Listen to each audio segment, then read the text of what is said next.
So through that technique, you remain a tenant on the land as far as the Queensland Government is concerned until such time as they might want your land. And as far as the banks are concerned, they can only claim the money back from you because the government have also claimed the ownership of the land. So when you default on your payments, you're still going to owe the money, but you've lost your land. The banks can still chase you for the money. So you're in a great deal of danger up there. Now when we talk about chattels, a chattel is something that can be picked up and sold. That means that they've got a claim over your bank accounts, I guess superannuation. Anything that you own in Queensland is now something that the government can claim through the changing of the laws and through the Governor-General's new role. That also means that you no longer have a right of inheritance in Queensland. So that you can make a will and you can leave whatever you've got to your kids, but it's at the whim of the government to allow that to happen. If you've got something they want, it's gone. Now, and the Inheritance Act was changed too. Someone sent me some details on that not long ago, which I haven't studied completely, but it's there. Now, as well as that, under the civil law system that's now in place in Queensland, everyone is now subject to the Uniform Civil Procedures Rules, which are in the new Supreme Court Act, which means that everyone is guilty until proven innocent. And that is happening. There's innumerable numbers of court cases now where people are going along with quite genuine legal processes in hand, and they're getting told, no, you've lost it all, your right's gone.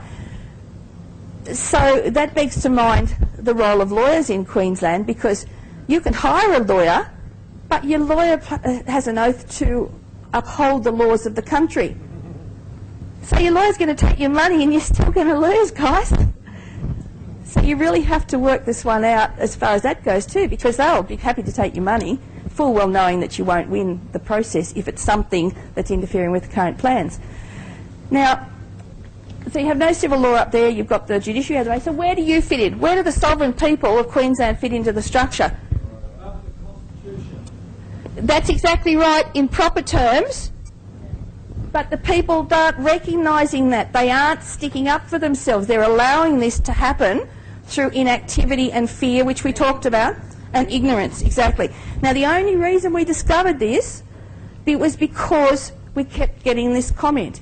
And we had researchers who made it a mission. I mean, one of the major guys, some of these researchers, most of them are farmers. I'll tell you that now. Most of them are farmers. Most of them are used to having their land rights removed and have been fighting it for a lot of years. So one of the main guys he's got 10 properties, runs a $30 million enterprise. He's reading court acts while he's driving around on a tractor. And every time he writes something down, he said half the time his plough lines are like this because he's... But it's a passion. He's making sure that he doesn't leave his kids nothing because he's worked all his life to do it, and it's his family farm. And the same with the other guys that are involved. I mean, my husband and I are little guys in this. We're certainly farmers, but we've only got a little property. But it's still ours, and we fought for it, and we won it back from another legal battle, and I'll be damned if I'll give it to a government who are going to steal it from me illegally. So, sovereign people, we have all got to start seeing ourselves in the role we've really got. We're all subjects of Her Majesty under Section 177 of the Australian Commonwealth. As subjects of Her Majesty, she is committed to helping us. Now, regardless of what you think about the Queen, she has taken on a role, and that role, one of her titles is Regina, and that means she is a regent for God. She believes that her role is given to her by God, which comes back to what the fellows were talking about yesterday, that our laws and common law is a real reflection of the Ten Commandments, the biblical codes. So regardless of whether you have a belief in a God, we have a structure that comes from there that has benefited us for many, many years. Australia has been one of the most peaceful countries in the world. We've had a structure through the early half of the century where we were actually the most, what was the term, the most affluent, not affluent, highest standard of living in the world. And it wasn't because we had all these things, it was because we had a stable structure that allowed us to go and work, save our money, buy a house, buy a home, leave it to our kids without worrying about someone stealing it from us. And if they tried, we had a judiciary that stepped in to make sure that we were protected. Since probably about the 30s, It's gradually been getting eroded, little bit by little bit by little bit by little bit. And because we've had a stable structure, we've let it happen. And a lot of it's our fault, because the minute something goes on, we go, someone should do something about that. We divorce ourselves from the problem. Usually the someone is the government or a council or something, and councils do this all the time. Someone should do something about that. Oh, we'll step in. Oh, aren't they good guys? We don't have to worry about it now. So we give them that little bit of power. And then something else happens. And often it's created by them to happen too. How many times have you seen a real issue come into the media to do with some government thing? All of a sudden some other big thing blows up. The media go crazy about this other thing. And it's the shield is put up to deceive you from following the really important thing. It happens all the time. So we, the sovereign people, are the only ones can do anything about this. Now, a lot of people are saying, well, how do we do it? One of the first things is that when we elect a government, and don't forget we pick these people, when we elect them, too many people sit back and say, that's why I elected them, so I didn't have to worry. We elect them so that we should then go on and keep in touch with them and say, you aren't doing what I asked. I asked you to do this. This is why I elected you. I didn't elect you with a mandate to do X, Y, Z. I only elected you with a mandate to listen to me. They've stolen the word mandate from us, and they've created it as something that says, well, you know, we said we were going to do this, so you've elected us, so you've given us a mandate. We've only given them a mandate to be in government and listen to us. So we have got to step up to the mark. We've only got two choices in this, and this is why this High Court case is so important, because we've already had some other cases in there. The judges refused to hear them, and this was before we discovered the Queensland Constitution thing. So at first, when they refused to hear them, we thought, my God, the High Court are on side with the government. They're telling us we've lost everything. Instead, what they were doing is saying we can't hear that because you haven't got all the information. So this is why we're coming back to them now with all the information. The High Court are in, they've got two choices they can make. They can tell us that we've lost everything and government have got all the rights, or they can tell us that because there was no referendum at any stage for this, no referendum for this, no referendum to change the 1867 Constitution, that this doesn't stand and this stands. So that's the situation we're in at the moment, the whole of Australia. We have a total Labor Party control in the whole of Australia. The Labor Party have been complicit in this whole thing from the word go. Certainly the Nationals helped them by laying that bill on the table, but this has been a National Party thing all the way through, and amongst all the information we found, it has been the National Party in almost all cases that has removed laws. One of the things you can't do as a government... Sorry? National? You mean the National Party or the Labor Party? Oh, pardon me, guys, sorry. The Labor Party removed almost all the laws.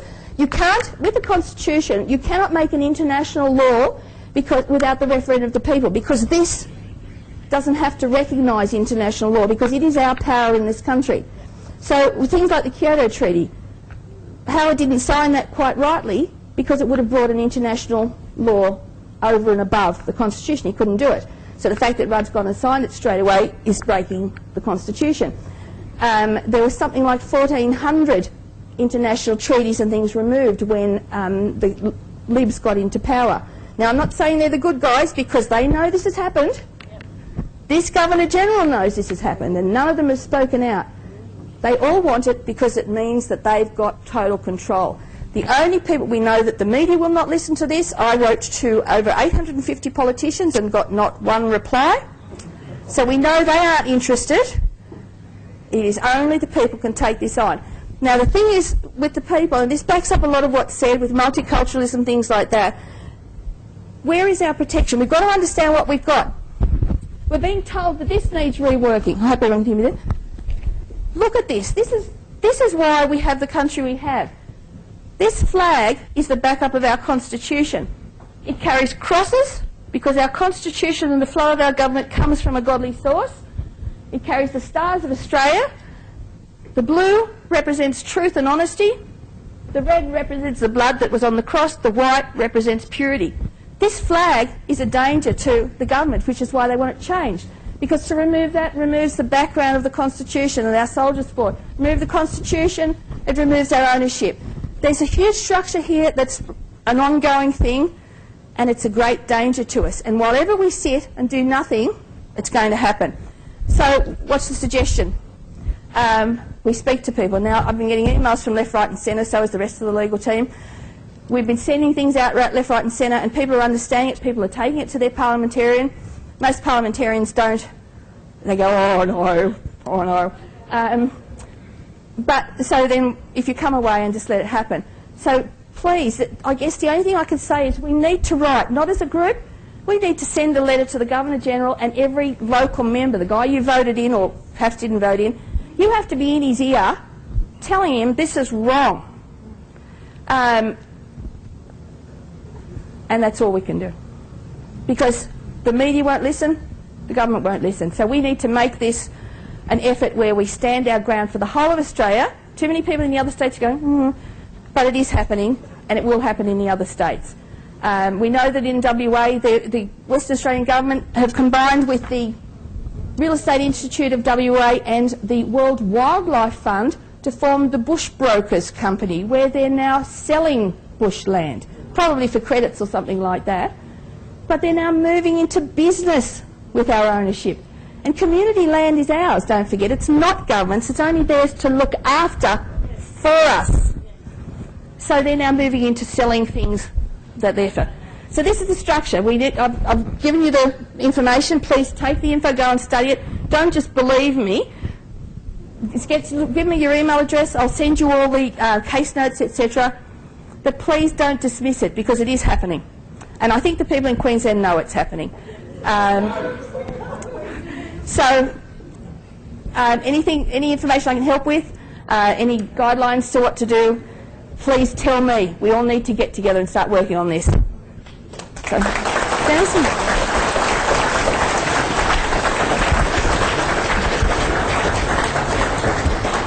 Thank you very much indeed, Sue. How informative that was. Look at the queue. Yes, could I have your question, please, sir? Thank you for the wonderful presentation. I can support you, as New Zealand has got a very similar setup as what you're doing here. And what I wanted to do, the question I wanted to ask is how do we get the people to learn to write the right questions? Because we have stumbled across something that when they go silent or they commercially dishonour you, you can get that memorialised, and it has more power than a Supreme Court judgment, but you can get the registrar to seal, and we cannot give you that just, it's like it's a gun. Yeah. Briefly, please. Yeah, I've nearly finished. And if you want to organise a get-together with people like Mark and myself, that we can show you how to write the letters and get them done. So if you can give that information to the board. Thank you very much indeed. Yes, your response, please, sir. Is this like a My Will letter? Sorry? Are you talking like a My Will letter? No, it's basically you ask them a series of questions, okay, and if they don't answer, the default position is that they are admitting guilt and liability. Thanks very much. We have a long 5 queue. seconds. No, we have a long queue, really. And then you give them 2 notices, memorialise it. Next speaker, please. Your question. What has been the reaction from the Queensland premiers and Queensland members of Parliament when you brought this information that you discovered to their attention? What response did you get from them? Absolutely nothing. I received absolutely no answers. Other people have gone to their local members, to other parliamentarians. They've received, say, form letters. Now, I'm obviously not in Queensland, so they can ignore me. But other local members have received form letters. Some of the people that were running for election were aware of this, and they were trying to bring it up, but they didn't get in. There was not many independents. The one thing that I did neglect to say is that through courtesy of this structure, Queensland is actually no longer part of Australia because you don't follow the Constitution. So Kevin Rudd stood as a member of a state who no longer recognises the Australian Constitution. So this went to the Governor-General, and the question was, can this man even run? And even the Governor-General never replied to anyone on that, and that went out several times. So the short answer is no, no one's replied. Thank you. Your question, please.